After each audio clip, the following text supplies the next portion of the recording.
వినాయక స్వామి లేదా గణేశుడు హిందూ మతంలో అత్యంత ప్రాముఖ్యమైన దేవతలలో ఒకరు. ఆయనను విజ్ఞాన, బుద్ధి, సిద్ధి మరియు ఐశ్వర్య దేవతగా పూజిస్తారు.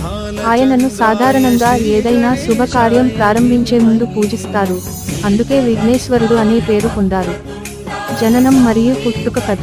వినాయకుని జననం గురించి పలు పురాణాలలో వివిధ కథలు ఉన్నాయి.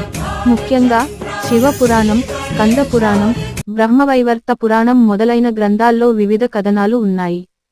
పార్వతీదేవి మట్టి నుంచి. ఒకసారి పార్వతీదేవి తన శరీరపు మెత్తనితో ఒక బాలకుణ్ణి రూపొందించి అతనికి ప్రాణం పోసింది. శివుడు వచ్చి ఆ బాలకుణ్ణి నిలిపివేయగా వినాయకుడు అనుమతి లేకుండా శివుడిని అడ్డుకున్నాడు. కోపంగా శివుడు వినాయకుని తల తెగనొకాడు. తరువాత పార్వతీదేవి బాధపడటంతో శివుడు హస్తి, ఏనుగు తల అమర్చి తిరిగి ప్రాణం పోశాడు. శివుని నుంచి జననం. బ్రహ్మవైవర్త పురాణం